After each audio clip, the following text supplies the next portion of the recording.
The 41st floor contains Armos Knights. These statues come to life once you get close and can be pretty deadly if you have more than one attacking you at once. It's best to try and only take one at a time. A cool trick to keep in mind is that you can hit them with the ball and chain anytime to stun them temporarily, then quickly run to their backside and hit the crystal. I also recommend hitting the crystal with the ball and chain because this way you are not in their melee range and you won't take damage once they go crazy. Now another method you can use to defeat them is to throw bombs at their crystal, because you can walk up to them and then while they're still waking up and changing color, you can toss a bomb so that it lands right behind them, so that while they're still wiggling and beginning to glow, the bomb will explode and it will kill them instantly. I didn't actually use that trick here, but I really should have just to show it off.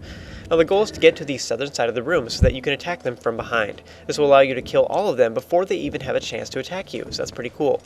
Now one of the best tricks to use in this room is to use the targets to claw shot to safety. If you have too many Armos following after you, you can just wait on the wall until they deactivate, and then you can use the double claw shots to work your way to the opposite side of the room using the targets. You can even do this before you officially start the room so that you can initially start out behind them.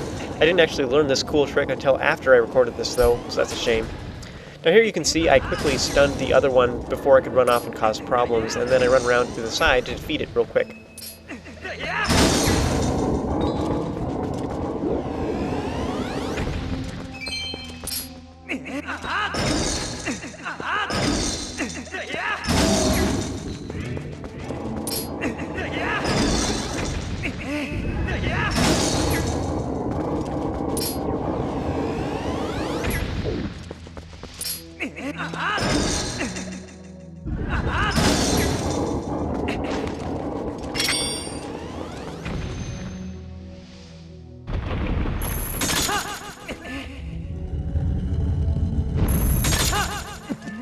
The 42nd room is somewhat nasty just because it's lengthy and it eats at you. It's not particularly hard, it's just that these enemies have so much health and there's so many of them at once. You want to try to avoid the center at all costs, but if you do get nabbed, like I just did, you want to use a spin attack to free yourself of the Baba Serpent.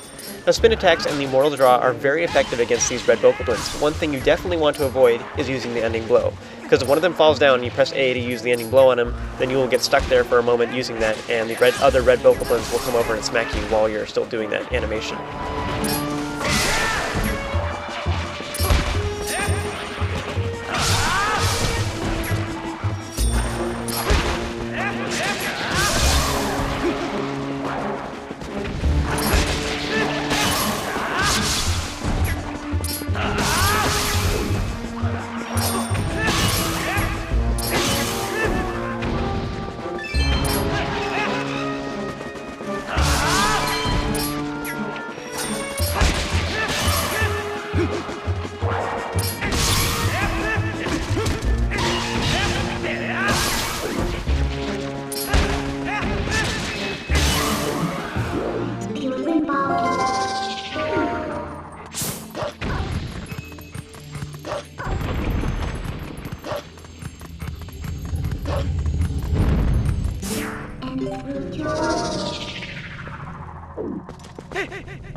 In the 43rd room, you may want to shoot the Skull Lizalfos with bomb arrows at first to kill them, but you also have the Bulblin archers to deal with. The archers are by far the bigger threat, so I highly recommend you take them out first. At this point, most of the enemies are clustered below, so you can actually drop some bombs over the edge to kill some of them.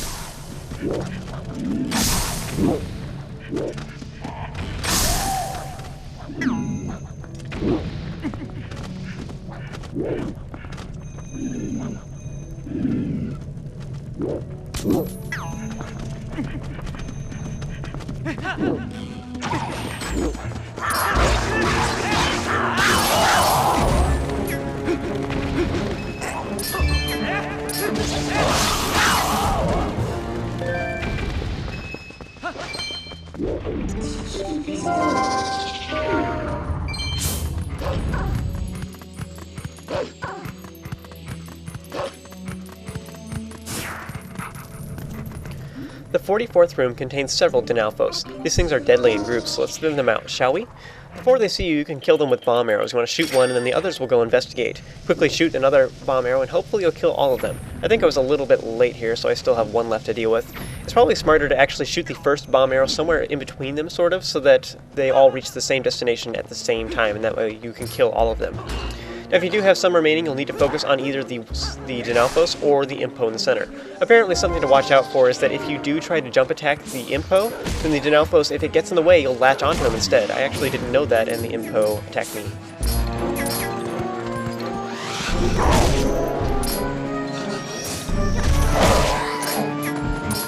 When you successfully manage to kill it, you want to rip out the 60th and final Poe Soul in the game. Yay!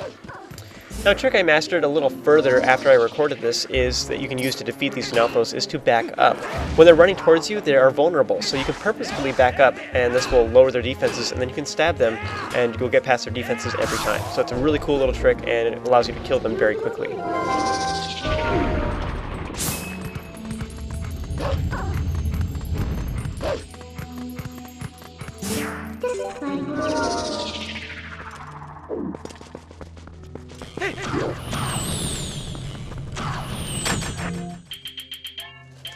This room has 2 towers with Bulblin archers atop them. You want to use your shield to defend until you're ready, and then you want to try and snipe them off the towers. This is annoying because the ledge may be getting in the way of your view like it just did for me. But this room contains both ReDeads and Chus. As usual, I highly recommend you take out the ReDeads first and from a distance, that way you're not fighting multiple ones at once and they're not screaming at you all the time. You can either toss bombs at them from a distance or you can use the ball and chain. Now in the center of the room there are several purple Chus as well as a red, blue, and golden rare Chu. The latter are particularly valuable and they'll heal your life completely. This is incredibly valuable, especially at this point in the Cave of Ordeals where we have no healing whatsoever to speak of. So while attacking the far ReDeads on either side, you'll probably make the Chus fall down, and because of this, it may be smart to kill these ReDeads with bomb arrows from afar so that you can collect the Chu jelly without having to worry about the paralyzing screams and then potentially losing your chance. Now this is your last chance to get some healing before the final floors of the Cave of Ordeals, so if you're hurting, make the most of this. Be sure you grab both the rare Chu jelly and the blue Chu jelly if you can. If you can manage to get both of them, then you'll be in really good shape for the final floors.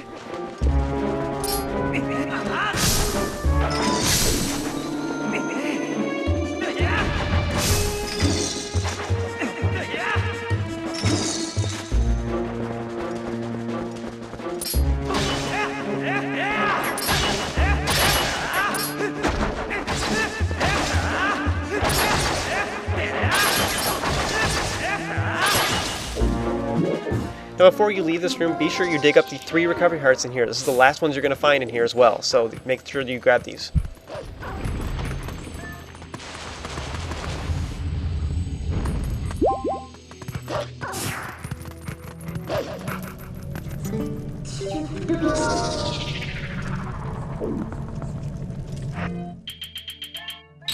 In this room, once again, you want to shoot the Chilfos with bomb arrows before you even begin. Once all of them are defeated, you need to jump down, but be warned, there are 2 Freezards in this room, and one of them is underneath this very platform. Because of this, you want to jump to either the left or the right side as quickly as possible. You want to use your senses to see the Ghoul rats that steadily defeat them all. You want to use spin attacks to kill them once they are attached to you, but otherwise you want to dash to the other side repeatedly to gather them all up and cleanse this room of their foul presence.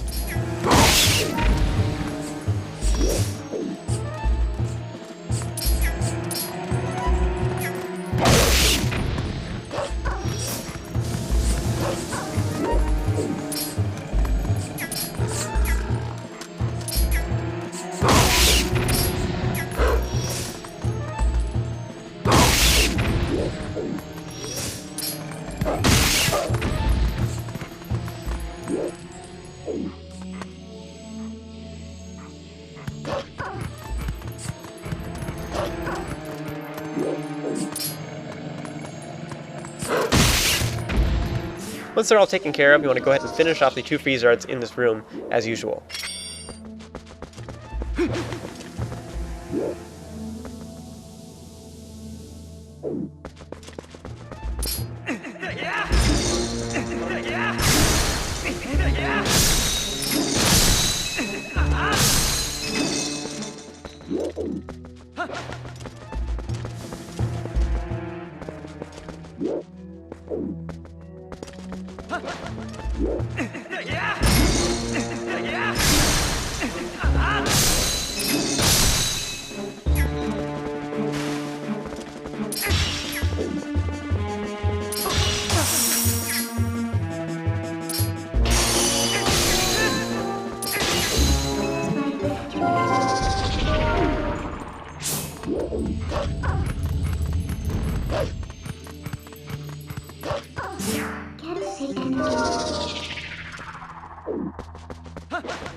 This room is actually pretty easy. The biggest threat is by far the rats, which are hiding underneath the starting platform.